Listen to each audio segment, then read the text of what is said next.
Hey YouTubers, Mike Martins here, Mike Martins channel. I got a big story coming out of Norway from today's date. Housing crash dodged in Norway, but intervention door stays open. So here it is. It's from the other day here, updated today.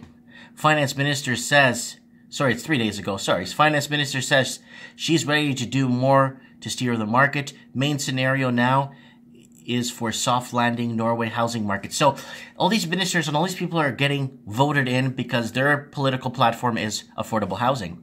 So if you want to get into any political platform, it doesn't even matter if you want to be president of NASA or if you want to be president of anything, housing or schooling, treasurer, you just have to talk about housing and you'll get voted in, regardless if it has anything to do with housing. Is Norway's housing market about to sink into a correction? The concern is the restrictions on borrowing are coinciding with the build-up of supply just as the cycle of extreme monetary stimulation is coming to an end. No one really knows how the property market in Scandinavia's richest economy will react. But Norway's finance minister, Siv Jensen, says that the data she sees indicates that the measures taken to date are actually working now.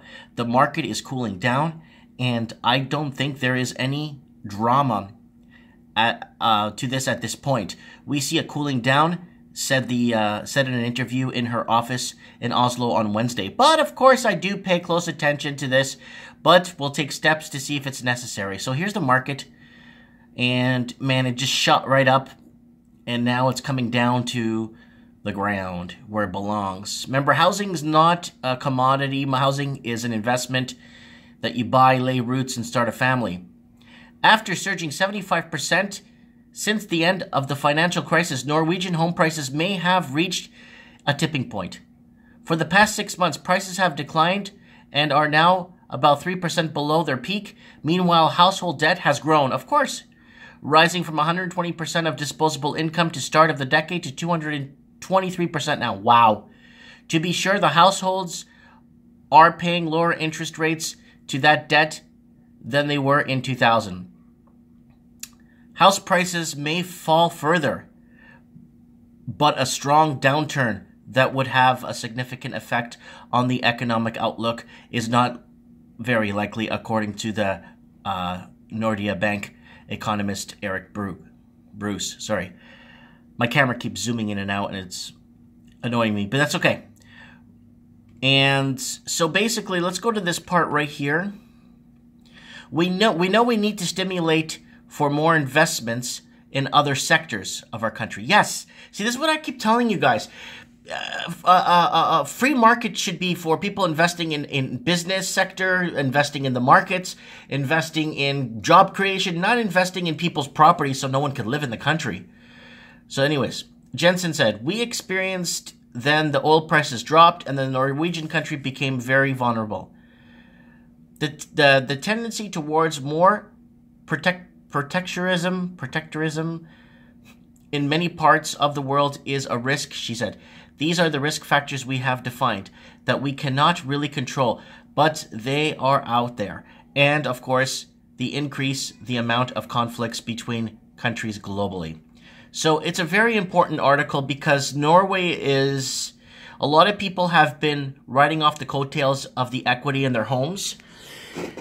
Riding off the equity on the coattails of the equity of their homes, and it's not looking good for the typical Norwegian because people would never expect some of the countries that have been hit by this housing crisis. A lot of it was fueled by the cheap rates, especially there, and a lot of this was put into place to help stimulate the markets, and this was a huge mistake. If you want to stimulate the markets, you keep interest rates at 4.5, and in any normal housing market, normal interest rate is 4.5. And basically, the people that can afford to buy, but this doesn't raise the prices and making people think they're getting wealth on paper, when in reality, the markets are very deceiving. And what's happening is people haven't been,